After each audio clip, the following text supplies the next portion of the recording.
Om Yotiraham, saludos de luz y fuerza para todos. Bienvenidos a un episodio más de Rebeldes en un Mundo Perdido. Este episodio es el 26 y vamos a dar por terminada en este episodio la cuatrilogía de Delatando a las sombras, que originalmente se pensó para un capítulo nada más. Lo que sucede es que, bueno, a la medida en que fuimos viendo y analizando e investigando, entendimos que el rebelde, el ser despierto, tiene que saber, tiene que saber. Yo recuerdo una vez cuando Babaji dijo al inocente, o sea, recuerdan de esa frase, al inocente lo protege Dios, ¿verdad? Pero una vez que se entrega conocimiento, que se entrega sabiduría, que se entrega información, ya cada quien se hace responsable de su propio ser, de su propia alma, y eso libera a las fuerzas de luz que tanto trabajo tienen en este planeta. Venimos del episodio anterior, la batalla astral por América, y les comento que ese episodio ha sido limitado en YouTube por ellos siempre colocan información sensible y bueno, tiene una difusión limitada. Yo les pido a cada uno de ustedes, si es que este programa tampoco también no se limita, que nos apoyen, que lo busquen, que lo vean, porque el algoritmo no está ayudando. Y creo que quizá con la información que vamos a dar hoy, pues este tampoco tenga mucha, el algoritmo y la IA no tengan muchas ganas de empujarlo demasiado. Lo que nos importa es entregar la información, dar la información. Hemos estado hablando de delatando a las sombras. Recuérdenlo, eso no quiere decir que la asistencia de luz no sea total y absoluta. La única consideración que tienen que tener es que no hay una asistencia de luz que vaya a ser un salto colectivo cuántico, ese quantum leap que de tanto se habló en el New Age, sino invoca tu propia luz, invoca tu propia fuerza cósmica, invoca tu propia capacidad de transformación, y así no hay ninguna sombra que pueda detenerte. Estamos dispuestos a hablar hoy de todo lo que tiene que ver con los constructos de la arquitectura de la oscuridad que rige inclusive a otras oscuridades, ¿ok? Y no solamente eso, también estamos en una ruta que quiero compartir con ustedes. El próximo jueves, no queríamos dejarlo para más lejos, el próximo jueves vamos a hacer un programa muy especial, yo diría muy hermoso, llamado Vida, Muerte, Conciencia, y va a tener su culminación en un workshop de unas 6 horas el sábado 9 de mayo. Sobre eso voy a dar información al final y va a haber información en redes, por favor revísenla, porque creo que después de todo lo que hemos develado hace falta comprender profundamente lo benditos que somos. Las sombras no son algo reciente. Las sombras han existido una millonésima, y si existe una medida de tiempo menor, que la hay, después de la oscuridad, la mínima medida de tiempo que exista después de que la luz se manifestó, la sombra se manifestó. Siempre la sombra ha estado ahí, como la polaridad que empuja a la luz hacia el origen. Esa es su tarea, esa es su labor. Ahora, no siempre la luz triunfa, no siempre las sombras triunfan. El juego evolutivo de este universo, que repito, es inherentemente evolutivo en un orden de ley de luz, no siempre ha podido lograr su propósito, porque en el campo del libre albedrío a veces las sombras se han extremado y las genéticas, las siembras genéticas se han movido demasiado hacia el extremo de las sombras. Ha habido que hacer barridos de siembras genéticas, como el que intentaron los Anunnaki, especialmente en Lil, para quienes hayan leído los libros de Zecharia Sitchin, y su hermano Enki, que no estaba de acuerdo, pues fue quien le sopló a Noé que recogiera un espécimen de cada uno de los reinos de este planeta para repoblar la Tierra. Es decir, las sombras nos han acompañado desde siempre. El punto es que estamos en un momento evolutivo en el planeta donde esas sombras se la están jugando toda. ¿Por qué? Porque el universo se está moviendo evolutivamente a una velocidad tremenda. Nuestro Sol está enviando rayos mayores de X7 a X8 en esas explosiones solares, que ese fotón solar impacta nuestra genética. Ellos tienen que cerrar la membrana celular de cada uno de nosotros, porque la célula de cada uno de nosotros tiene vida. Si ellos logran colocar una capa, ¿no?, viscosa, imagínense una capa negra viscosa, ¿cierto?, sobre la membrana celular, esa célula no va a poder recibir fotón solar, y eso es su triunfo. Y están apostando también a el no trabajo kármico, a la densidad del karma cada vez más pesado, a través de la distracción, el entretenimiento, la proliferación de cultos oscuros y otra cantidad de manipulaciones que, si las nombro ahora, no tenemos programa, ¿no?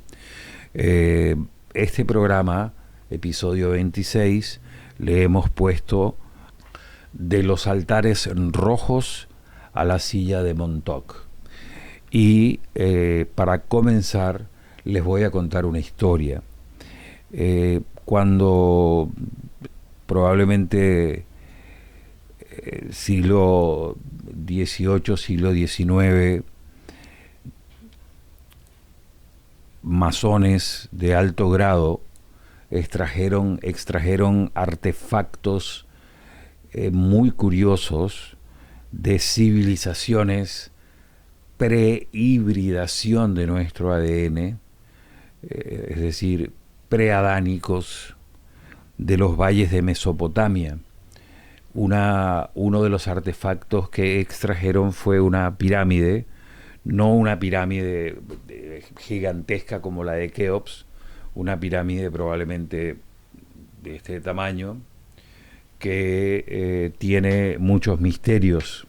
De hecho, existe otra en el mundo que no se sabe muy bien dónde está, y esa pirámide, los masones que estaban en esa zona, dada la colonización británica, etcétera, saquearon todo esto y le llevaron como presente a Benjamin Franklin. Estamos hablando entonces del siglo XVII. Me disculpan la cronología, ¿sí? Ustedes me corrigen. Y se la obsequiaron a Benjamin Franklin y fue el modelo físico. Le llevaron un modelo físico de un resonador que permite sintonizar a la conciencia con diferentes planos dimensionales, inclusive el bajo astral. En este caso, pues ellos decidieron colocar esa pirámide que existe físicamente, nadie sabe dónde está, en el billete de dólar. Es decir, el billete de dólar, ya vamos a hablar de él, es una resonancia psicotrónica.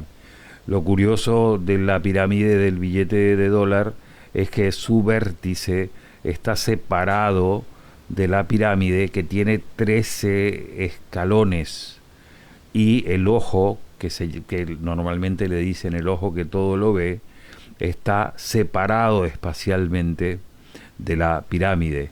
Eso significa que el descenso de las fuerzas que vayan a ser invocadas todavía no se ha dado. Annui coeptis, novo ordo seclorum, y un montón de mensajes masónicos más en los billetes que nosotros manejamos. Entonces, cada vez que manejamos un billete, de alguna manera estamos haciendo culto a algo que no conocemos y que decimos, ¿por qué pusieron esta pirámide ahí? Al igual que las piezas encontradas, esta pirámide es una máquina de resonancia que activa centros nerviosos específicos mediante la emisión de luz y frecuencia. Franklin la recibió como el hardware. Yo uso esas palabras para entendernos en este tiempo y dármelas de millennial, ¿no? O de generación Z. El hardware necesario para sintonizar el nuevo orden con las esferas invisibles que hemos venido mencionando. ¿Ok? Esta es una primera historia para que sepan que nada está separado. Delatar las sombras es un proceso, rebeldes queridos, que nos llevaría a mi hermano y a mí todos los programas de Rebeldes en un Mundo Perdido. Entonces, claro, hay que poner un coto, hay que poner un límite. Hoy vamos a tratar de llegar hasta donde podamos llegar. Esa historia es para que entiendan en dónde nos estamos moviendo. Ya el billete más preciado del planeta tiene en sí una simbología de sombra. Ahora, si nos movemos un poco históricamente, porque ustedes dirán, oye, hay mucha información más en otras épocas de la humanidad sobre las sombras, claro, pero como les digo, tendríamos que hacer 100 programas. La Edad Media, Baja Edad Media, la Edad Media propiamente, la Alta Edad Media, la época de la Ilustración, etcétera, tuvo seres brillantes en términos de luz, brillantes en términos de sabiduría de luz y sabiduría evolutiva. Les voy a poner algunos ejemplos. Roger Bacon, el doctor Milagro, Mirabilis, le decían, quien ya hablaba de máquinas de volar y lentes en el siglo XIII. Paracelsus, el médico alquimista. Recuerden que la química, que ahora niega la alquimia, nació de la alquimia. Hay un chico español que hace programas de química que son fascinantes. Le estoy haciendo publicidad, ojalá me oiga y me invite y conversemos. Paracelso entendió la relación entre la sangre, los minerales y el alma. Otro gran alquimista de esa época fue Nicolás Flamel, símbolo de la transmutación real, no el alquimista burdo que dice convertir plomo en oro. Eso es una metáfora de la transformación del alma con todas las etapas de la alquimia, ¿verdad? En Nigredo, Rubedo, Albedo, etcétera. De la alquimia vamos a hablar. Alberto Magnus fue el maestro de Santo Tomás, experto en magia natural y botánica oculta. Tenemos a un Leonardo da Vinci más recientemente. Es decir, cuando se dice que en la Edad Media fue una época de oscurantismo, pues lo dice la Iglesia, ¿no? Que con la Inquisición se deshizo de un montón de mentes brillantes, y aquí no nombramos a Galileo, a otra cantidad de seres. El último alquimista conocido es Simón H., que hasta hace poco, los años 80, escribía algunos libros, pero el más famoso de los últimos alquimistas es Fulcanelli. Yo tengo la fortuna de haber rescatado de mi biblioteca los 2 libros de Fulcanelli, uno de ellos El misterio de las catedrales, y en el libro El retorno de los brujos, famoso libro, hay una entrevista a Fulcanelli, aunque él nunca se dejó ver. También en la Edad Media hubo mucha oscuridad, mucho, llamémosle sombras, oscuridad, no le llamemos satanismo, porque satanismo es una palabra universalizada que a veces no tiene mucho que ver con el trabajo de ciertos aspectos de las sombras o de la oscuridad. Por ejemplo, hay grimorios. Grimorios se refiere a libros, manuscritos de invocación de oscuridad, ¿no? El grimorio del Papa Honorio, el más peligroso por su origen, supuestamente escrito por un papa, enseña a invocar demonios usando el nombre de Dios, el nombre de Yud-Hei Vav-Hei, conectando directamente con el error metafísico del Vaticano que hemos mencionado. El Lemegetón, que es la llave menor de Salomón, traducido por MacGregor Matters, es el manual básico para invocación de la jerarquía de los 72 demonios. El gran grimoire del dragón rojo, del dragón rouge, el libro de los pactos de sangre, fundamental para las élites de este momento. Es fundamental para las élites de este momento. Y de Prestigis Daemonum, un estudio técnico sobre las ilusiones y posesiones, además de todos los libros de Kabbalah, Kelipótica, que se publicaban en aquel tiempo. El libro llamado Las clavículas de Salomón, también traducido por MacGregor Matters, es un libro que ha confundido a mucha gente.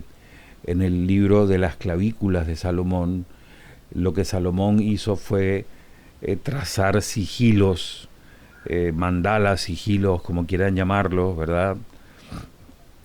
Yantras, para sellar la entrada de entidades oscuras a este plano. Habían abierto puertas de inframundo y él trazó símbolos por conexión para que esas entidades no entraran. Es decir, lo que quiero decir con este pequeño repaso histórico un poquito apresurado es que pues las sombras han estado desde siempre y en cada uno de sus momentos se ha manifestado de formas distintas.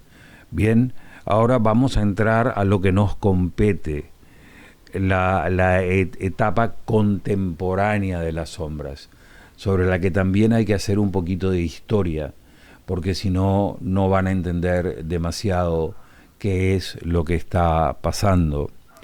Se da la Segunda Guerra Mundial, un desastre, un genocidio tremendo.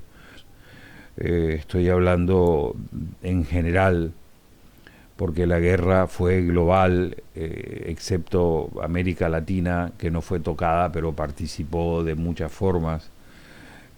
Genocidios en China, en Japón, en India.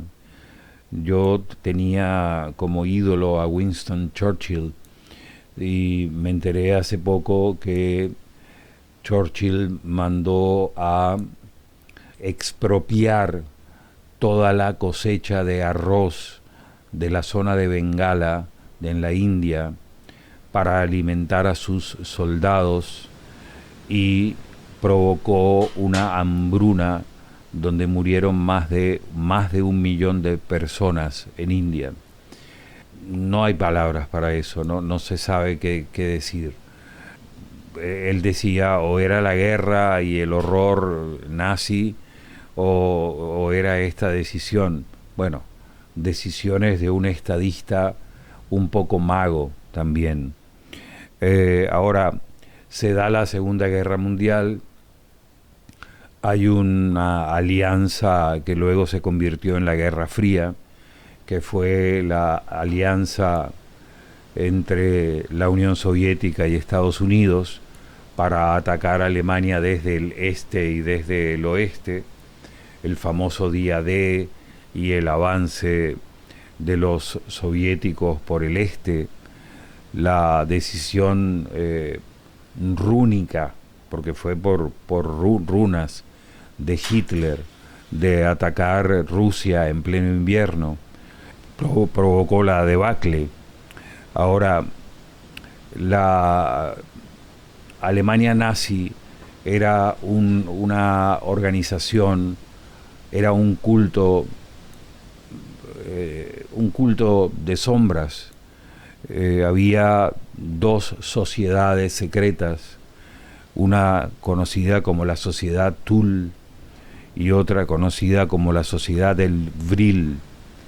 Estas sociedades dirigían a Hitler desde las sombras y eran los iniciados Karl Haushofer y Rudolf von Sebottendorf, quienes de alguna manera prepararon a Hitler para que pudiese recibir mediúmnicamente a lo que ellos llamaban superiores desconocidos, extraterrestres oscuros, evidentemente.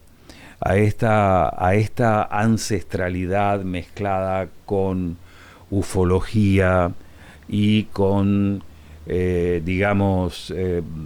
toda la parafernalia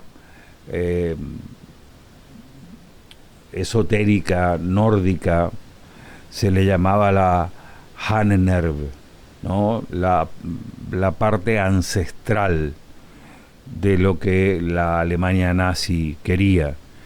Y ellos tenían en las SS Calavera, dirigidas por Himmler, que era el rostro visible y ejecutor, y los Totenkopf. Las SS eran los que tenían como dos rayos en las solapas y tenían calaveras como se llama, manecillas así para la camisa y en los cinturones. No toda la SS era iniciada en la Orden Negra o en la Sociedad Thule. Ahora tenemos un ruido de bosque, un ruido de tala de árboles. Espero que no se escuche demasiado. Vamos a hacer un esfuerzo para que eso no se oiga demasiado, pero por favor entiendan dónde estamos, en un lugar perdido de este mundo, pues también tiene estas circunstancias. Esta Alemania nazi ocultista hizo expediciones al Tíbet buscando Shambhala, fueron a la Antártida, fueron al Cáucaso. Hitler tomó de una bóveda de Suiza la lanza de Longino, que fue la lanza que se clavó en el costado de Jesús porque se decía que quien tuviese en sus manos la lanza de Longino de Longinus, tendría el poder del mundo. Ahora, se acaba la guerra, juicio de Nuremberg, todo un circo, ¿verdad? Todo un circo, ¿por qué? Porque fueron muchos alemanes condenados, el gran porcentaje de la alta jerarquía alemana escapó y escapó a Sudamérica. Estuve viendo hace poco, ahí brevemente, la presencia de Klaus Barbie en Bolivia, vinculado al narcotráfico y a Pablo Escobar. Uno de los más, de los más crueles, ¿no?, de todo esto. Ahora, lo interesante no es esto, y aquí empieza la situación. Se llevó a cabo una operación de parte del gobierno de Estados Unidos llamada Operación Paperclip. Ustedes pueden, esto está ya desclasificado, ustedes pueden averiguar un poco más sobre esto. Tras la caída de Alemania, los científicos de la Ahnenerbe, especialistas en el panteón nórdico y runas, fueron llevados a Estados Unidos. Es decir, Estados Unidos tomó el conocimiento que de las maneras más atroces los alemanes habían obtenido y se los llevó con ellos. No solo trajeron cohetes, porque Alemania estaba muy adelantada en el desarrollo de ciertos sistemas de guerra, ¿no? Trajeron el estudio de la psicotrónica, la capacidad de usar símbolos antiguos para la fragmentación psíquica, y aquí es donde los cultos se vuelven agencias. Las agencias gubernamentales de Estados Unidos tomaron a estos prisioneros, de alguna manera prisioneros de guerra, y los colocaron en lugares donde entregaran su conocimiento. No solamente fue Werner von Braun para los cohetes, también, y esto lo vamos a hablar un poquito más adelante, Joseph Mengele se conoció en Estados Unidos como el Dr. Green y fue director de varios proyectos avalados por el gobierno de los Estados Unidos. Entonces, ¿qué vamos a hacer en la primera parte de este episodio? Vamos a hablar de los proyectos de control que el país del norte ha venido realizando desde el fin de la Segunda Guerra Mundial, con la excusa de la Guerra Fría, de que la Unión Soviética también estaba haciendo lo mismo, etcétera, etcétera, ¿no? La operación Paperclip fue el traslado de ese conocimiento, ¿ok?, que comienza con el llamado Proyecto Manhattan. El Proyecto Manhattan era el proyecto de la creación de la bomba atómica, pero más allá de la bomba, el Proyecto Manhattan fue un experimento de alquimia oscura. La primera detonación en un lugar llamado Trinity, en Nuevo México, se realizó exactamente en el paralelo 33.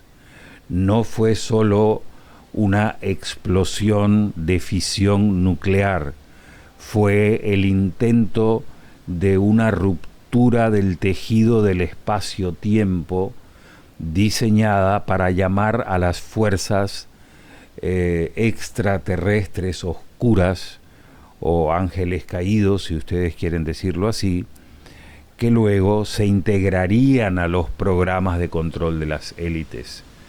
Ya había contacto con estos seres en términos de lo que podemos llamar canalización o channeling, pero ellos pidieron que se abriera un portal, y el intento de abrir ese portal fue esa primera detonación que pareciera que sí hizo un rasgado en el tejido dimensional, aunque algunos dicen que no fue así, ¿no? Vamos a seguir un poquito con la parte de Manhattan, del proyecto Manhattan, que me parece sumamente importante. En el proyecto Manhattan no estaba solo Oppenheimer, había un personaje llamado Jack Parsons, que era jefe de la parte de los cohetes de la NASA. Durante el día, Jack Parsons era ingeniero jefe de la parte, no sé cómo se llama, de la parte de cohetes de la NASA, y de noche era un mago de la OTO, de la OTO, de la Ordo Templi Orientis, vinculada a Aleister Crowley y a Otto Reuss en Alemania. Él quería, a través de la fisión atómica, crear un agujero dimensional para que una fuerza de orden femenino, a la que llamaban Babylon, entrara al planeta y fuera la regente del planeta.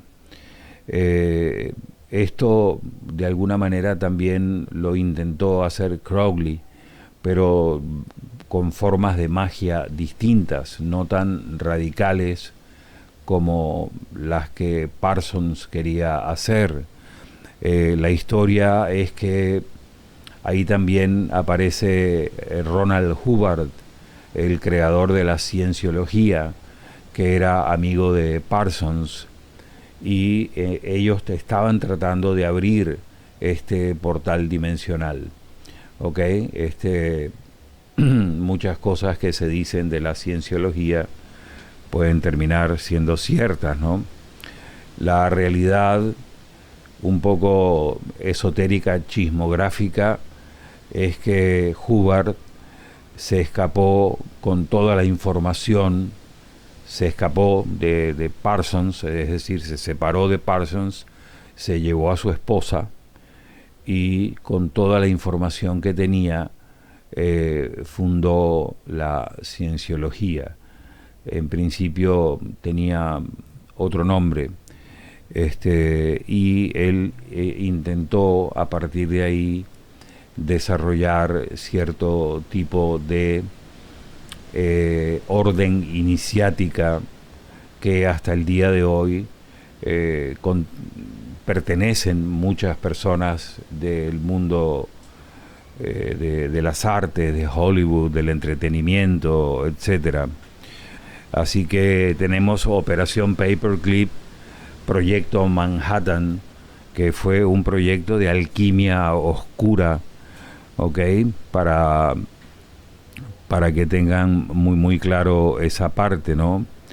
Ahí estaba también vinculado y en conexión con la pirámide que se tenía en algún lugar en Estados Unidos, sociedades como la Hellfire Club y logias masónicas de alto nivel como, en francés no sé pronunciar muy bien, Le Neuf Sœurs.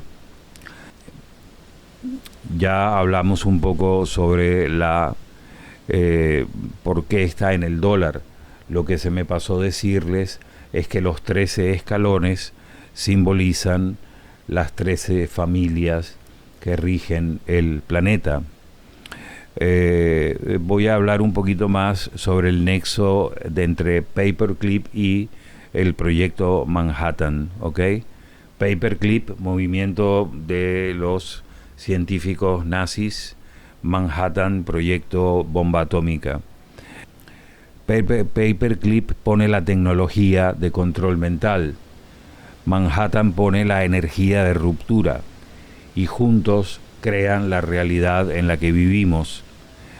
La pirámide en el dólar, para resumir y ya salir de eso, actúa como un resonador. Esto lo escribí leyendo un libro en PDF, ¿verdad?, de referencia, actúa como un resonador para las frecuencias que luego se usaron en MK Ultra, otro proyecto. Y ese resonador constantemente lo estamos teniendo nosotros, mirándolo en la mano, dándole poder, porque mientras más pirámides de esas tengo, más poderoso me siento. Imagínense ustedes, ¿no?, lo que funciona en el subconsciente de cada uno de nosotros. Ahora, eso fue una decisión de esas 13 familias, ¿no? Entonces, lo que uno pudiese aquí hacer sería decir, bueno, sigue el dinero o sigue la sangre y encontrarás el dinero, o viceversa, ¿verdad? Pero tenemos que avanzar y vamos a rastrear a una familia clave aquí en todas estas decisiones: Paperclip, Manhattan, etcétera, porque ellos tuvieron la decisión, ellos fueron los que tomaron la decisión de poner la pirámide en el dólar. La familia Rockefeller y su nexo con la estructura europea de las familias Warburg y Rothschild. Vamos a hacer un poquito más de rastreo de proyectos, ¿ok? La financiación de la eugenesia, ¿ok? El nexo con Joseph Mengele, el Dr. Green. Mucho antes de Paperclip, la Fundación Rockefeller financió los estudios de eugenesia en el Instituto Kaiser Wilhelm en Alemania. Aquí es donde aparece Joseph Mengele. No fue un accidente que él terminara en MK Ultra como el Dr. Green. Su trabajo sobre la fragmentación del ADN y el trauma infantil, y aquí es donde yo no sé hasta dónde puede llegar el programa, fue una inversión de los Rockefeller, ¿no?, de estas familias desde los años 20. El objetivo era crear el esclavo perfecto, es decir, el alma del rebelde quebrada. El proyecto Manhattan también quería controlar el uranio del planeta. Esto lo digo porque la familia Rockefeller tenía control sobre la industria y la educación. La industria era Standard Oil y la educación la Universidad de Chicago, que fue el motor detrás del proyecto Manhattan. Ellos necesitaban una detonación en 1945 para limpiar el campo y permitir que la tecnología extraterrestre oscura fuera recuperada y gestionada por sus propias agencias privadas, disfrazadas de gobierno. Veamos, estas familias y proyectos dejan claro que lo que estamos viendo es una corporatocracia oculta, pero luego vamos a entrar ya en los cultos específicamente. Antes de eso, vamos a hacer un desglose de las 5 familias principales y sus proyectos asignados por el Dr. Green, que tradujo los ritos rúnicos de la Ahnenerbe en el manual de programación de lo que hoy se llama Proyecto Monarca por la mariposa, ¿verdad? Pero que es una derivación de MK Ultra. Las familias a las que voy a nombrar no solo poseen bancos, poseen, escuchen bien esto, los derechos de explotación del ADN humano. Estas familias poseen los derechos de explotación del ADN humano. Rockefeller, control de la medicina, fármacos para el control mental, eugenesia, proyecto Manhattan. La familia Rothschild son los arquitectos del sistema financiero mundial, del sistema de la deuda. Participaron en la pirámide del dólar y en la conexión oscura con la forma de la cábala quelipótica. La familia Warburg, clave en la creación de la red y el trasvase de científicos de la Hahnenerve nazi vía paperclip. Luego la familia DuPont son del control de la química y materiales para la tecnología psicotrónica y experimentos de manipulación biológica. Y finalmente la familia Harriman, que son los socios de los Rockefeller en la financiación del programa eugenésico, es decir, de experimentación humana directa y sin ningún tipo de compasión, ¿no?, por decirlo de alguna manera, de la Alemania nazi original. Hicimos un pequeño paréntesis en la grabación por razones de fuerza mayor, y yo estaba revisando un poco acá el material, y les confieso que pues este material, por razones también del día de ayer, lo revisé de madrugada, ¿no? Y pues se me traspapeló una parte que siento que es muy importante que ustedes terminen de comprender, los rebeldes despiertos, sobre lo que fue el proyecto Manhattan y la parte oculta de la alquimia oscura del proyecto Manhattan. Así que lo voy a retomar brevemente, espero no pierdan el hilo de la progresión de los proyectos, ¿sí? Así es como vamos a ordenar la confusión que puede haber entre Crowley, Parsons, el nacimiento de MK Ultra. La eugenesia, yo dije la palabra, pero quizá algunas personas no saben de qué se trata. La eugenesia es la disciplina o la ciencia del mejoramiento genético del ser humano a través de eso, de la optimización genética en detrimento de aquellos que no poseen el privilegio de tener un ADN estable. Y la Alemania nazi en ese sentido fue absolutamente cruel. Ninguna compasión, ningún entendimiento del karma, ningún entendimiento de nada. Querían la raza perfecta. Vamos a ver un poco la cronología del descenso para revisar Manhattan un poquito otra vez y la presencia de la mujer escarlata. En 1904, Aleister Crowley en Egipto recibe un texto a través de su esposa, canalizado de una entidad llamada Aiwass, que a él le pone como título El libro de la ley, y es un libro en realidad muy, muy corto, con pequeños aforismos. Es accesible, está por todas partes. A partir de ahí el primer aforismo es: la ley es la voluntad,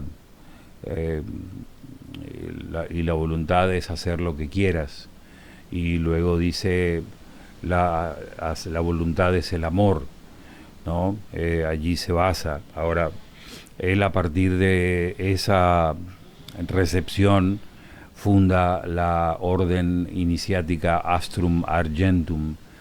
Anteriormente había estado en la Golden Dawn y había tenido muchísimos conflictos con el jefe de la Golden Dawn, MacGregor Matters, y una batalla mágica horrible, tremenda.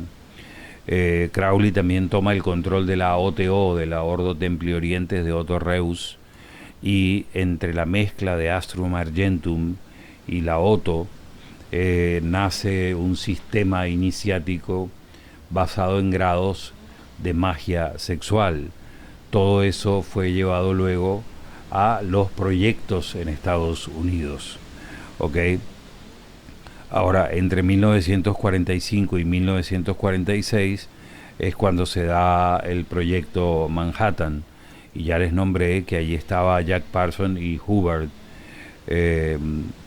Ellos buscaban abrir el portal dimensional para que entrara esa entidad femenina que de alguna manera iba a cambiar las reglas del juego, ¿no? Vamos a ver ahora un poquito la parte del nacimiento. Este proyecto era invocar una energía femenina caótica, que ellos llamaban Babylon, para romper las restricciones de la moral judeo-cristiana y permitir que la humanidad o la élite accediera a poderes superiores. Muchos investigadores del fenómeno aseguran que Parson y Hubbard lograron desgarrar una membrana de la realidad. Y ahí pasó lo de Roswell, que como no pudieron cerrar el portal, el ejército norteamericano y las agencias decidieron militarizar la zona. De allí termina ese proceso con el escape de Hubbard, etc. Luego se desarrollan dos proyectos que podemos llamar menores, no porque lo sean, pero dentro de lo que venía después. El proyecto Bluebeard, que era un proyecto de espionaje y de interrogatorios usando elementos químicos. De Bluebeard se deriva Artichoke, el proyecto Artichoke en 1949 al 53. El proyecto Artichoke es el precursor inmediato de MK Ultra. MK Ultra es Mental Control en alemán, Ultra, y surgió del pánico de la posguerra por el lavado de cerebro que hacían los soviéticos, por ejemplo. El propósito era determinar si se podía forzar a una persona a cometer un asesinato, por ejemplo, de forma involuntaria mediante hipnosis y químicos. Esto fue, digamos, avanzando. El proyecto MK Ultra definitivo comienza en 1953. Ya la CIA había sido creada y Allen Dulles y Richard Helms aprobaron el MK Ultra, que se lanzó para responder a los supuestos avances soviéticos. Usaron a los científicos de Paperclip para sistematizar el trauma. ¿Cuál es el propósito del proyecto MK Ultra? Esta es la parte más siniestra. Fragmentar la psique de los individuos, es decir, compartimentar la psique de los individuos a través del trauma producido por el dolor, a través del trauma producido en niños por el abuso sexual, a través del uso de drogas psicotrópicas, todo eso mezclado, ¿no? Ellos crearon lo que llamaban el candidato Manchú, de ahí la película de Manchurian Candidate, que son los sleepers que se conocen ahora. La fragmentación del alma, porque la fragmentación de la psique es la fragmentación del alma, era crear personas con personalidades múltiples. Yo hablé de eso en el caso del músico de San Francisco en un programa anterior. Usaban LSD, escopolamina, electroshock, abuso ritual para forzar a la mente a crear muros de amnesia. Es decir, cuando hay un trauma demasiado intenso, la mente se fragmenta, y eso le ha pasado a gente que no ha estado en proyectos como este, sino en situaciones en la vida, ¿no? Cada muro que creaban, cada fragmento que creaban en la psique de las personas contenía una personalidad diferente que era programada con una palabra clave que ellos llamaban trigger o disparador. Es decir, cuando le nombraban le decían a la persona la palabra, la personalidad que ellos querían surgía. Intentaban usar a los sujetos, especialmente a niños, como perceptores remotos, de visión remota, para espiar otras dimensiones inclusive, uniendo la ciencia de la droga con el misticismo de la Astrum Argentum de Crowley. Mucha gente se pregunta si MK Ultra sigue vigente. Oficialmente MK Ultra terminó en los años 70 tras un escándalo que hubo en el Congreso llamado el Comité Church, pero extraoficialmente mutó. Ya no necesitan secuestrar a alguien en un sótano.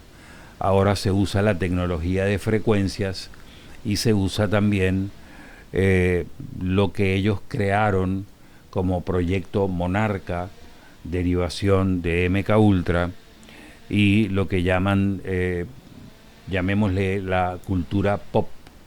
Ellos introdujeron en la cultura pop un modelo de esa Babylon escarlata femenino, y a eso le llaman sex kittens, ¿no? Para programar a las masas a distancia. Esto uno lo ve con estupor, ¿no? Y con asombro.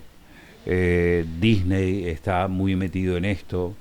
Por ejemplo, por el proceso de desarrollo de mi hija, yo seguí con ella cuando ella veía las películas de Hannah Montana, ¿verdad? Una chica inocente, buena, con una bondad intrínseca, con ética, con, qué sé yo, valores, ¿no? Y luego el proyecto Monarca dispara un trigger, o simplemente ordena, pero hay una fragmentación, hay un trabajo en Disney, ¿cierto?, que hace que Hannah Montana se convierta en Miley Cyrus, una mujer hipersexualizada, se corta el cabello, comienza a usar drogas, crea todo tipo de escándalos. Entonces, ¿qué pasa con la niñez? ¿O qué pasa con los niños que van creciendo con esos ejemplos? Dicen, bueno, si ella era de esta manera y ahora es de esta manera, pues yo también lo voy a hacer así. Y eso funciona muy bien. Hay mucha gente en Hollywood vinculada al proyecto Monarca. Por eso hay personas como, ya no me acuerdo ni cómo se llama, ahora se llama Ye, creo, este muchacho, que se dan cuenta de esto y se salen de la estructura. También Keanu Reeves, por ejemplo Jim Carrey, también la lleva clarísima, ¿saben? Y son tratados de la manera que son tratados. Este comediante británico, de él sí, no tengo el nombre, que hizo ese discurso tremendo en la entrega de los Globos de Oro, en la entrega de que les dijo las verdades, pero en la cara, ¿no?, a toda la élite de Hollywood, ¿saben? Entonces, la industria del entretenimiento está tomada por el proyecto Monarca y por el control también de los judíos. Por eso entonces tenemos todo un nexo. MK Ultra, fragmentación de la personalidad, crearon asesinos. Se dice que Mark Chapman, quien mató a John Lennon, era parte de MK Ultra. De hecho, había pertenecido a agencias del gobierno.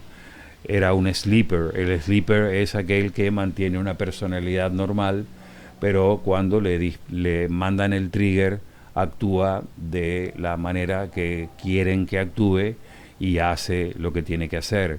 Muchos niños que hacen los tiroteos en los colegios en los Estados Unidos son sleepers también. En Estados Unidos desaparecen 17.000 niños al año. 17.000 niños al año que nadie sabe dónde están. Y gran parte de ellos forman parte de estos experimentos, ¿ok? No los sorprenda. No sé si es el momento de hablar de ella. Yo creo que tengo el libro acá, pero no quiero voltearme y digamos, romper la línea. Hay una mujer que se llama Katie O'Brien, que escribió un libro que se llama Trance, en vez de Transformation, se llama Transformation of America.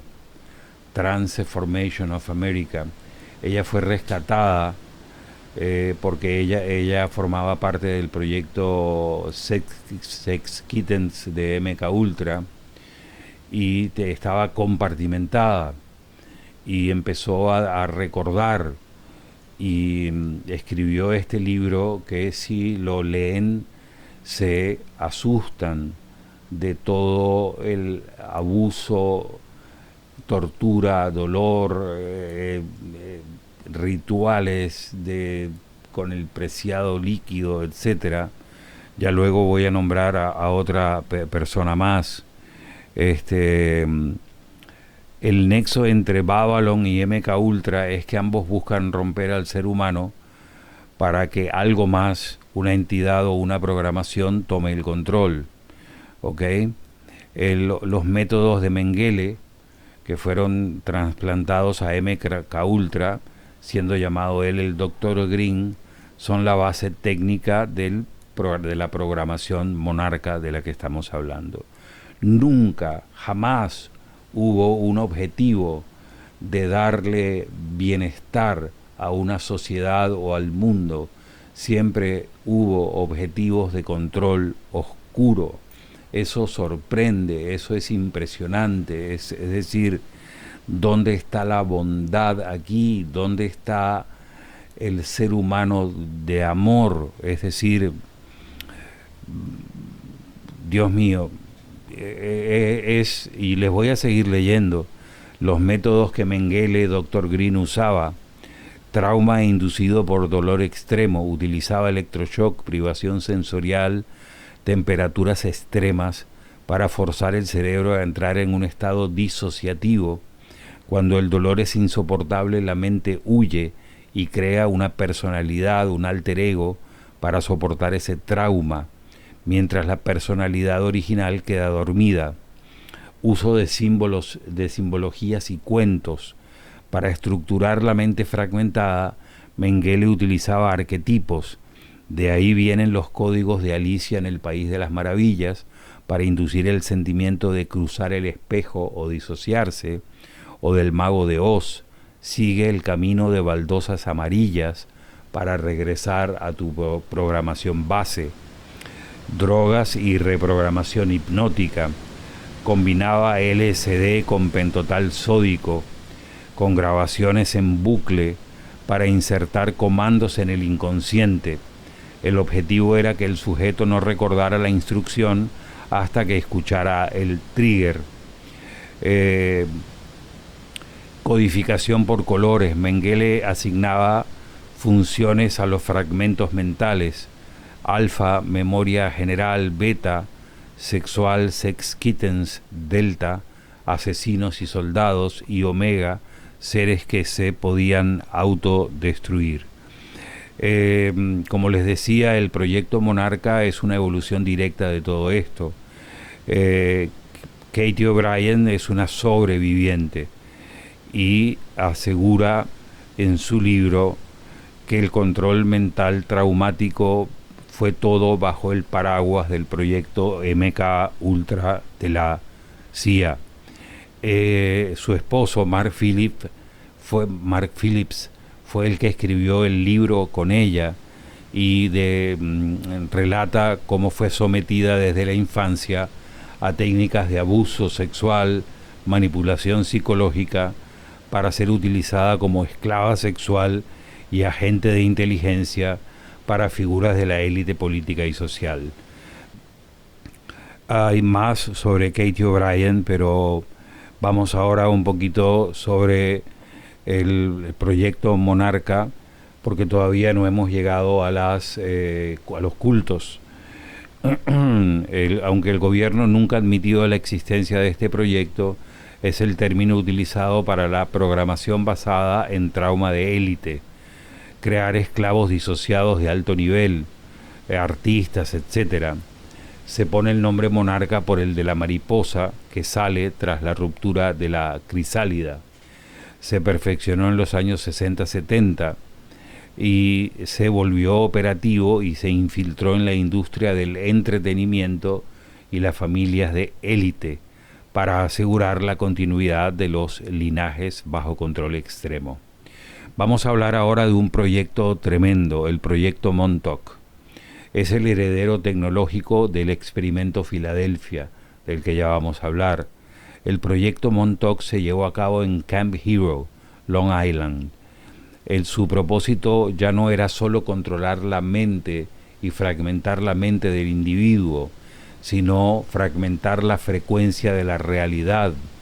Usaban a sujetos de prueba, muchos de ellos niños programados previamente por los métodos de Mengele, para amplificar sus capacidades psíquicas mediante un artefacto llamado la silla de Montauk. Por eso este episodio se llama De los altares rojos a la silla de Montauk. Se dice que alcanzó su punto máximo en 1983. Todo esto yo lo he ido investigando, lo he ido sintetizando, ¿verdad? Mucho de esto pues también lo he recibido de otras personas, ¿no? Cuando lograron abrir un agujero de gusano, es decir, un paso entre dimensiones, lo lograron estabilizar, y de allí ellos hicieron la expedición a la cueva de los Tallos en Ecuador, buscando portales físicos parecidos a través de esa cueva que es un misterio. El proyecto Montauk representa el salto de la élite desde el control del individuo de MK Ultra hacia el control de la matriz de la realidad.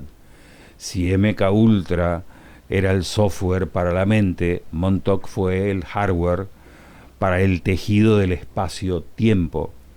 Aquí profundizamos en la mecánica de la silla de Montauk y la ruptura dimensional. La silla es un amplificador psicotrónico. La silla no era un mueble, era una interfaz cerebro-máquina, es decir, transhumanismo, ultra avanzada. Esta tecnología utilizaba bobinas de Helmholtz, eso la verdad no sé lo que es, y sensores superconductores para captar las ondas electromagnéticas del pensamiento humano. Fue desarrollado por la ITT, una empresa vinculada a los Rockefeller, bajo contratos secretos. Se utilizaban sujetos con capacidades psíquicas naturales y potenciadas mediante trauma de Mengele, como el famoso Duncan Cameron. Fue uno de los que usaron para experimentación. Cuando el operador se sentaba en ese lugar y visualizaba un objeto o un momento en el tiempo, la tecnología de la silla amplificaba esa señal mental miles de veces a través de las antenas de alta potencia de Camp Hero. La antena se llamaba radar ANFPS 35. El pensamiento se volvía material o se volvía un portal. Ya van a ver lo que les pasó. El objetivo principal era crear agujeros de gusano controlados, según los testimonios de supervivientes como Al Bielek. Al Bielek tiene varios libros. ¿Qué lograron hacer en Montauk? Viajes en el tiempo. Enviaron sujetos al pasado y al futuro para ajustar líneas temporales que favorecieran la hegemonía de la élite actual.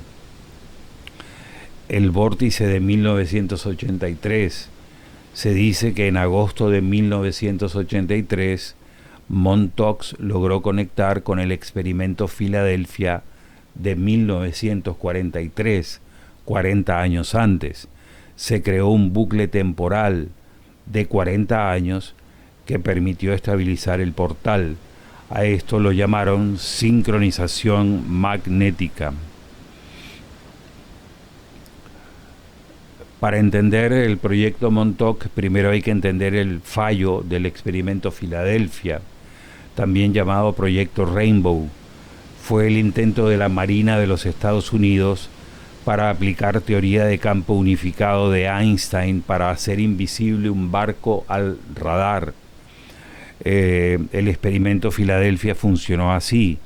Se instalaron enormes generadores electromagnéticos en un barco llamado USS Eldridge, y al activarlos buscaban curvar la luz y las ondas de radar alrededor del barco. El barco no solo se volvió invisible al radar, estamos hablando de 1943, sino que se volvió invisible físicamente, envuelto en una niebla verde. Desapareció de los muelles de Filadelfia y apareció momentáneamente en Norfolk, Virginia, antes de regresar. Cuando el barco se rematerializó, la tripulación estaba desorientada. Algunos se habían fundido físicamente con el acero del barco, otros ardieron espontáneamente o perdieron la cordura. La Marina canceló el proyecto por ser incontrolable.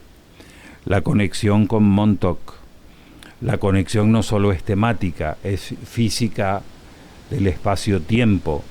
Se dice que existe un bucle temporal entre ambos experimentos por estas razones.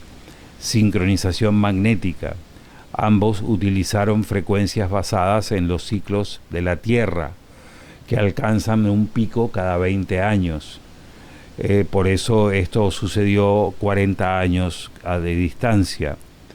Según testimonios de Al Bielek, quien afirma haber sido parte de ambos experimentos, cuando el Eldridge entró en el hiperespacio en el 43, fue succionado por el vórtice que estaba siendo generado en Montauk en 1983.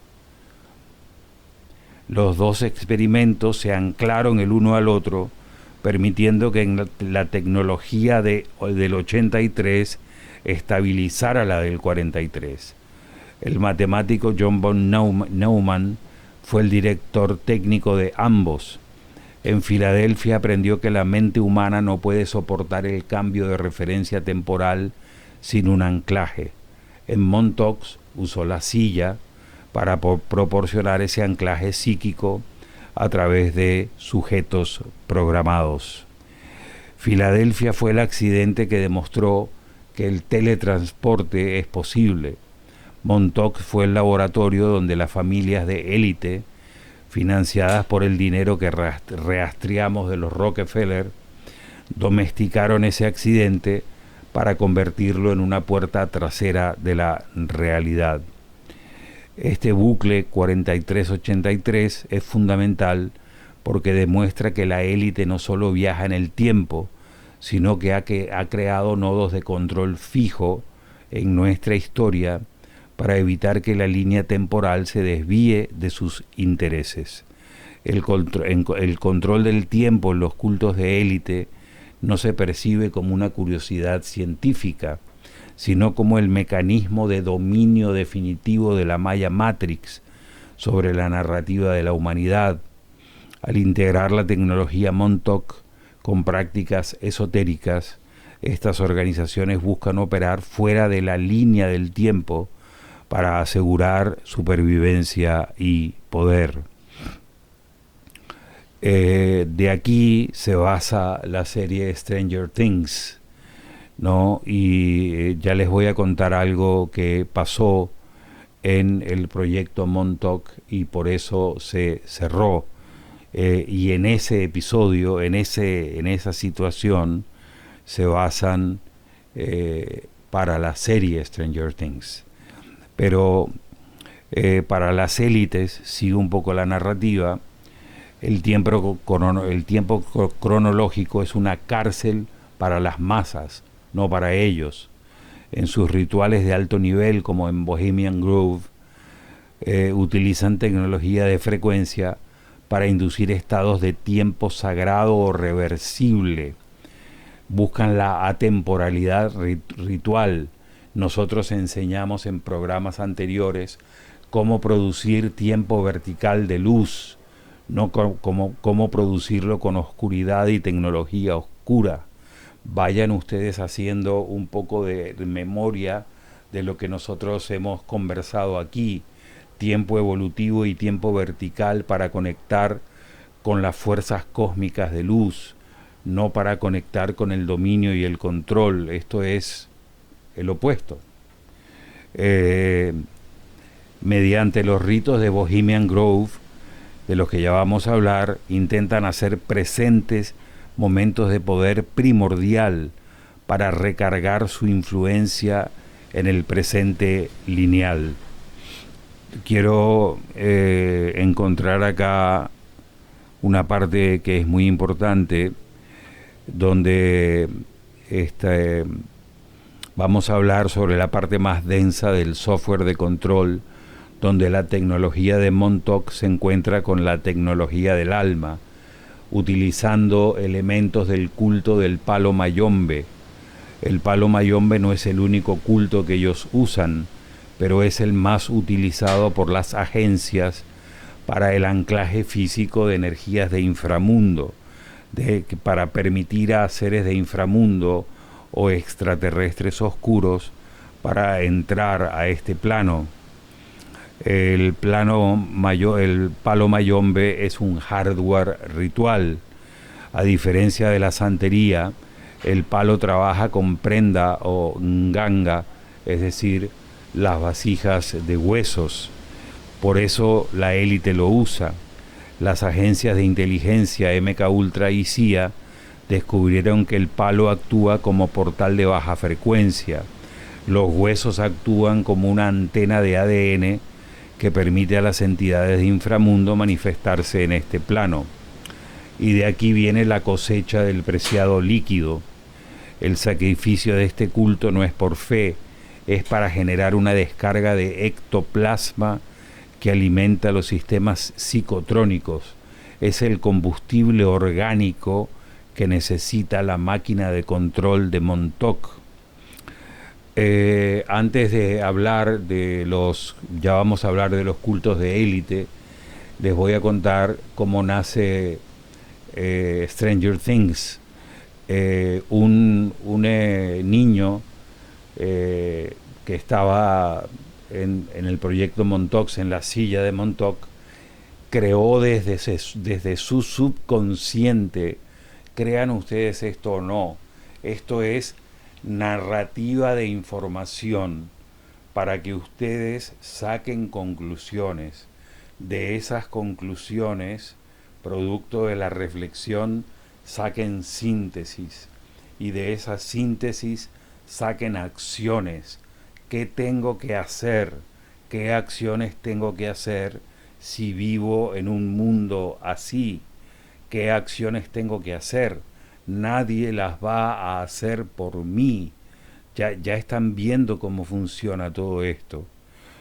Entonces, este niño que creó de su subconsciente una suerte de entidad ectoplásmica a la que llamaron Junior, que destruyó todo el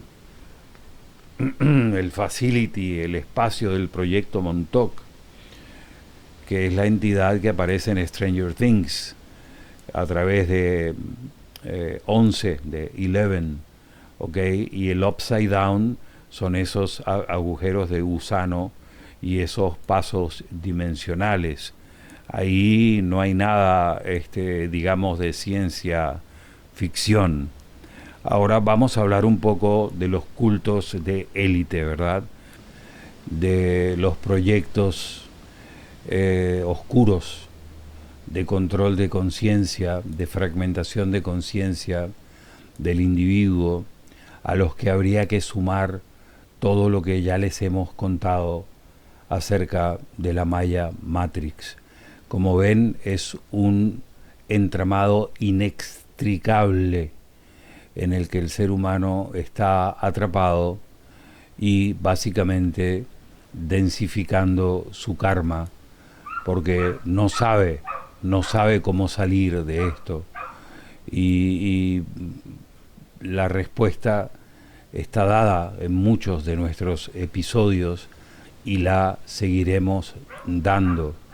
Lo que no quiero de ninguna manera es que ustedes con estos episodios, esta cuatrilogía de Delatando a las Sombras, sientan que estamos, qué sé yo, proponiendo un futuro distópico o un futuro sin esperanza. Más bien es informando a lo que cada alma y cada corazón nuestro se está enfrentando. Hay fuerzas cósmicas atentas y de ellas ya hemos hablado y vamos a seguir hablando. Ahora les voy a comentar sobre algunos de los cultos oscuros que predominan, y aquí son tantos que voy a hacer una síntesis, porque en el programa pasado les hablé sobre los cultos de origen africano que dominan gran parte del mundo, pero vamos a ir sobre los cultos de las élites.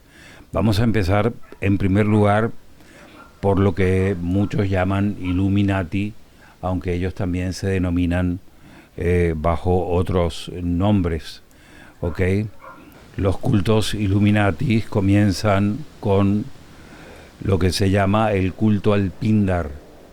Pindar pudiese traducirse como el pináculo del dragón o el pene del dragón. Es un individuo, un ser humano, shapeshifter, un ser humano de ADN casi puro reptiliano, que rige todo lo que de alguna manera les hemos descrito y más. Se le llama, como les dije, Pindar, y es el jefe de la jerarquía reptiliana en la Tierra. Representa el nexo entre los linajes humanos y las entidades extraterrestres oscuras que enseñaron los cultos africanos. Su función es asegurar que la frecuencia del temor y la frecuencia del control sean una constante para que la Tierra sea una granja de esclavos, como dijo don Juan a Castañeda, ¿no? Nosotros somos gallinas en un gallinero, custodiados por depredadores. La élite británica y los rituales reptilianos siguen en ese orden. Utilizan el linaje de sangre como un conductor. Sus rituales buscan la transmisión de la sombra. David Icke ha hecho descripciones tremendas que le valieron en su época un desprestigio tremendo. No los voy a repetir, pero hay cultos donde pues seres humanos son ofrecidos a estas supuestas entidades que deben mantener un cuerpo humano con el adrenocromo que se extrae de la sangre en extremo estado de trauma o de dolor, especialmente de cierto tipo de sangre que es muy apreciada por ellos por ser pura y ser preadánica, que es el O negativo. Los cultos vienen de tiempos sumerios, de tiempos babilónicos. Son cultos a Moloch, son cultos a Baal, son cultos a la línea draconiana, que sería la línea más elevada del linaje reptiliano Draco, porque hay otros linajes reptilianos que no operan sobre tal grado de oscuridad o de control, pero en este caso sí. Ahora vamos a hablar un poquito sobre lo que se han llamado las guerras epsteinianas. Jeffrey Epstein no solo era un traficante de niños, niñas, para satisfacer las perversiones de ciertos políticos o personalidades. Su lista era un laboratorio de cosecha de ADN y energía. Por eso en esa isla se hacían rituales de todo tipo. El abuso ritual generaba el trauma necesario para la programación monarca y para extraer lo que se llama lush, que es energía de dolor que produce adrenocromo, que estas entidades consumen. Además, recolectaban el material genético de figuras poderosas para luego chantajearlos y manipularlos biológicamente. También se ha hablado mucho del vínculo de Epstein con el Mossad de Israel. No hay duda, porque vamos a algún día, si es que nos permiten, los algoritmos, hablar también sobre los proyectos ocultos de Israel. Vamos a hablar ahora también del culto al sol negro. Las élites tienen una obsesión con la sangre Rho negativo. Creen que este ADN no tiene el filtro humano común y permite una conexión directa con los antiguos de los que hablamos en otros momentos. La sangre O negativo no es una sangre oscura, más bien es una sangre pura, y por eso la desean tanto. Utilizan portales en momentos astronómicos específicos, eclipses, solsticios, para cosechar las almas de quienes mueren en eventos traumáticos, en sus rituales o en eventos traumáticos masivos como guerras o desastres, impidiendo que sigan su curso natural y redirigiendo el espacio-tiempo hacia su sistema de reciclaje energético. Esto en la línea de culto sigue el consejo de los 13, las 13 familias de sangre pura que también participan en estos rituales. Luego el comité de los 300, que son familias derivadas que se encargan de la gestión política y financiera del caos y son comprometidos también en rituales menores, en rituales de sacrificio, que ya vamos a describir. En Bohemian Grove, en el norte de California, la élite se reúne para rendir culto al dios Moloch, que es un antiguo dios sumerio. Muchos lo consideran un Elohim y su símbolo es el búho. Y allí es donde ellos hacen ese manejo de la linealidad del tiempo-espacio. En las universidades en Estados Unidos también hay un culto bastante secreto, aunque ampliamente conocido, llamado Skulls and Bones, que básicamente podría sonar a palo mayombe si lo hacemos en una traducción, y ellos hacen un ritual especial en donde comprometen sus secretos más terribles para no fallar nunca a la secta o al culto, y ellos le llaman Cremation of Care. Luego tenemos la otro culto de élite. Estamos hablando de cultos draconianos, ¿sí? Pero este culto es luciferismo de alto grado, que se llama Palladium Masonry, o sí, más Palladium Masonry, donde se enseña el control de los Kelipot o de las cáscaras vacías de la Kabbalah, el lado oculto de la Kabbalah, que tiene una lista de demonios a invocar. Todo este sistema, depende de que el ser humano no sepa que es una antena de luz. El palo mayombe y los rituales del Pindar son solo intentos de hackear nuestra bioelectricidad, nuestra genética y nuestro karma. Les voy a hablar ahora de otro culto llamado famoso, uno de los más famosos, que es la iglesia de Satán de Anton LaVey de California. Y en realidad quienes están metidos en estos cultos dicen que la iglesia de Satán de LaVey era más bien un jardín de infancia en términos de lo que la oscuridad es.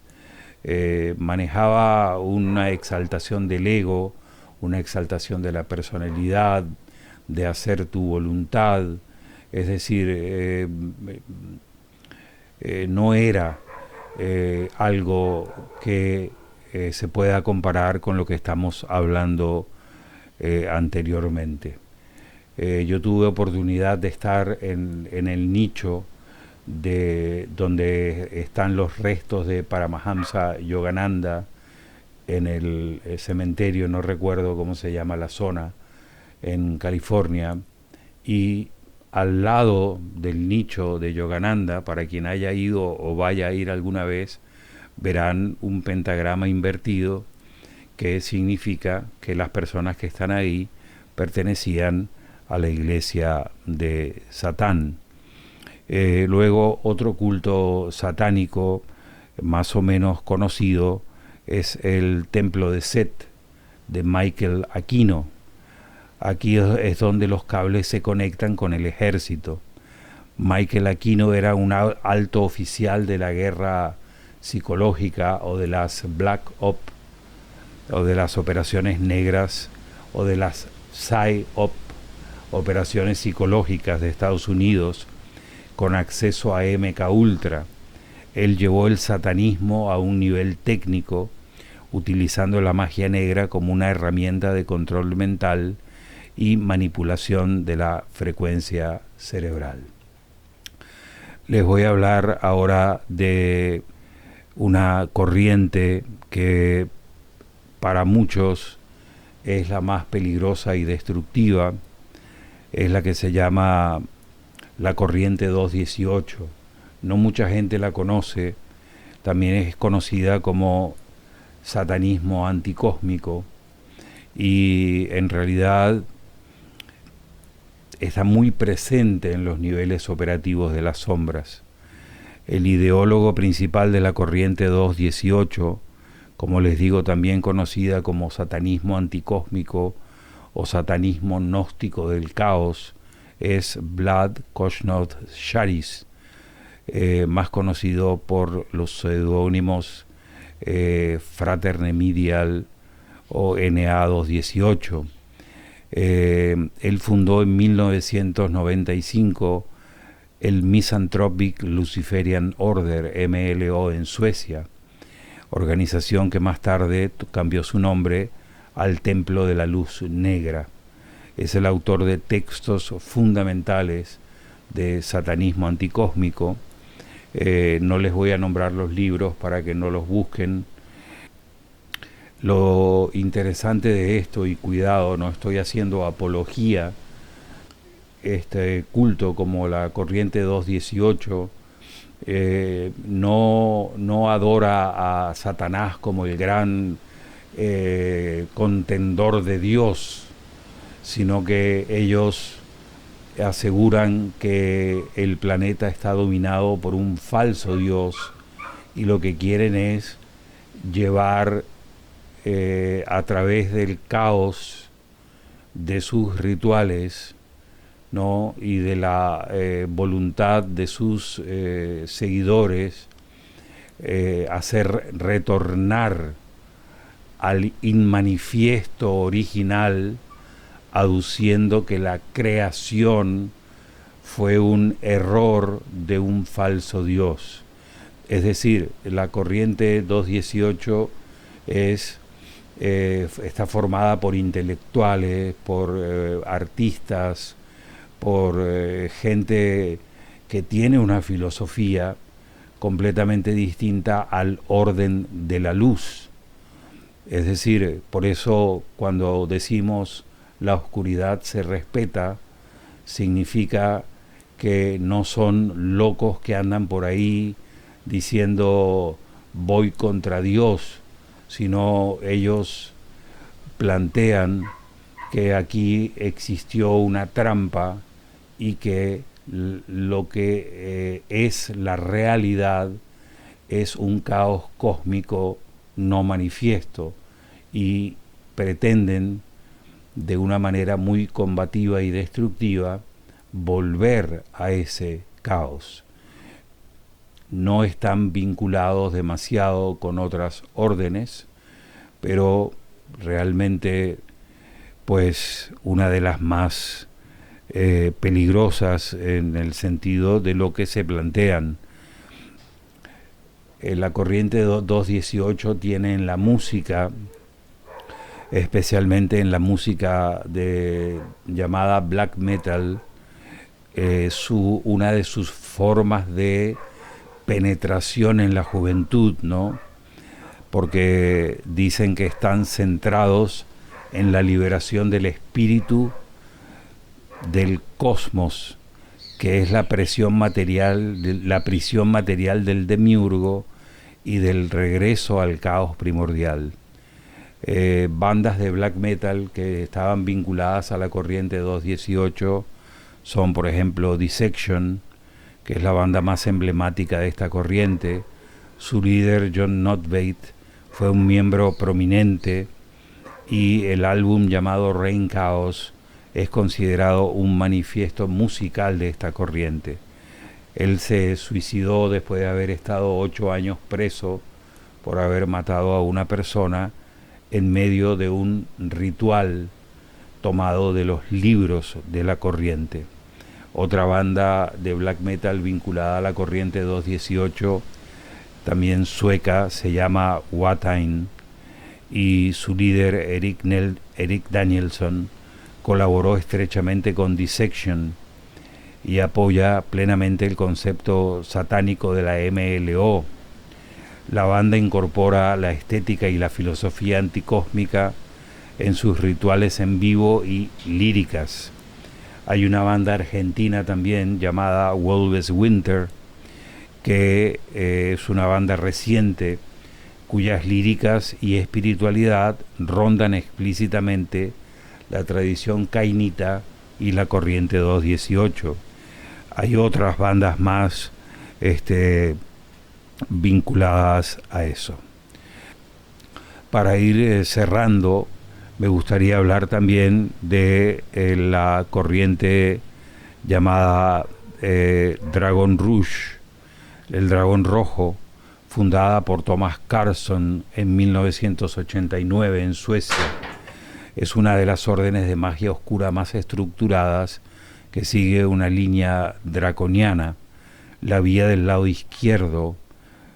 A diferencia del satanismo tradicional, ellos trabajan la cábala quelipótica.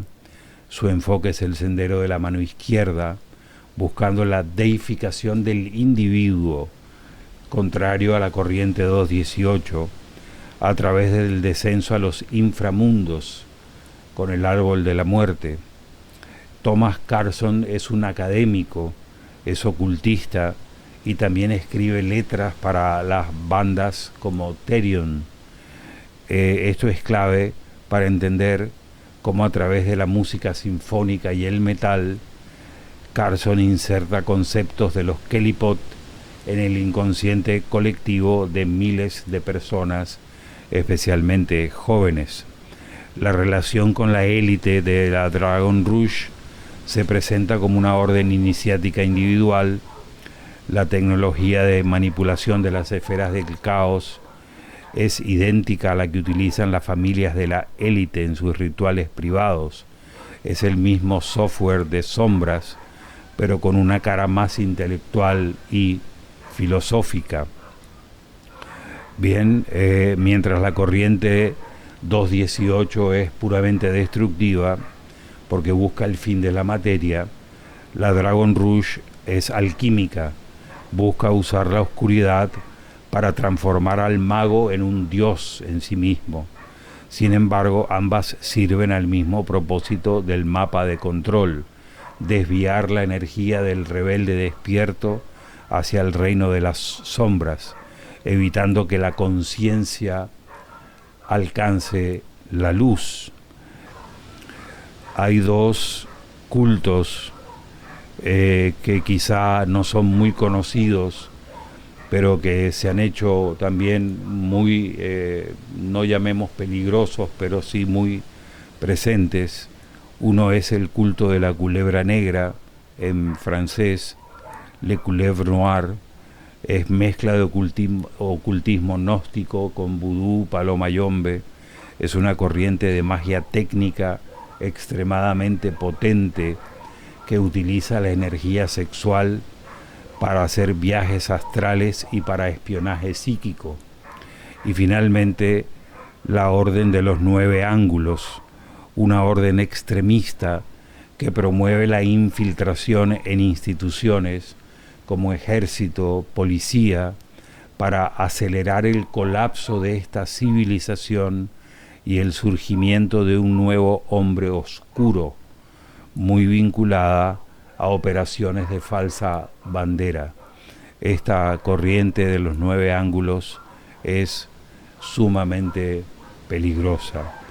Con esto terminamos la serie Delatando a las Sombras, pero no quiero terminar sin, digamos, dar un recurso, ¿cierto?, para ustedes, ¿no?, que sería el recurso de choque. Hay un Villa Mantra, esto porque ya hemos hecho un taller sobre protecciones, ya hemos hecho un taller sobre alineación. Ahora estamos hablando de cultos a los que no les interesa el individuo, sino que les interesa un cambio global, ¿ok? No estamos hablando de la brujería del barrio, de la brujería de la necesidad, de la magia oscura de la necesidad. Estamos hablando de control global. Entonces, pues aquí hasta ciertos aspectos del Vaticano están vinculados de alguna manera a tomar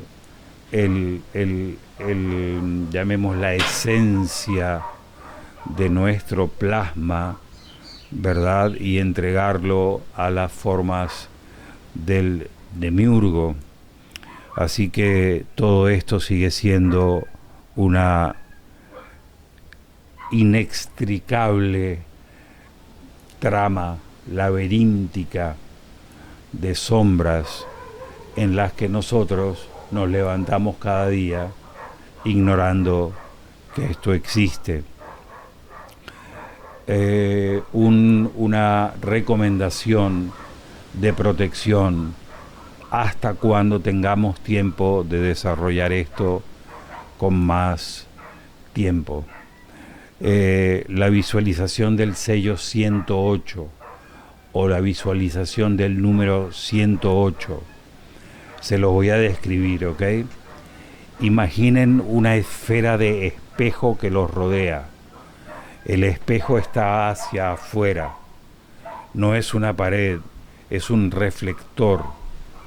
Cualquier frecuencia que no sea la tuya, ya sea de la élite de cultos africanos o de corrientes anticósmicas, va a rebotar en ese espejo si le pueden dar forma dodecaédrica mejor y regresa a su origen.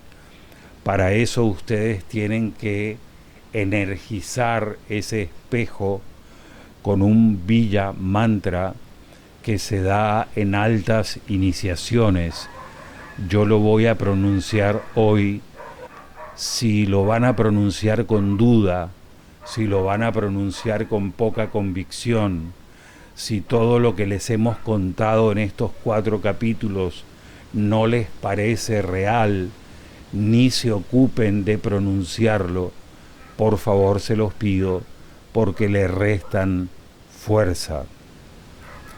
Se hace una inhalación, teniendo ese dodecaedro ya armado, se hace una inhalación y sienten que recogen todos los fragmentos de energía negativa que ustedes tengan al tocar estos temas, al verse atacados por algo, al sentirse de alguna forma amenazados. Cierran, hacen mula bandha, cierran el perineo, hacen Uddiyana bandha, comprimen el estómago, ¿no? Primero inhalan, ¿verdad? Inhalan luz por la coronilla, luego cierran, tienen el dodecaedro y pronuncian el Villa Hraum, más o menos de esta forma.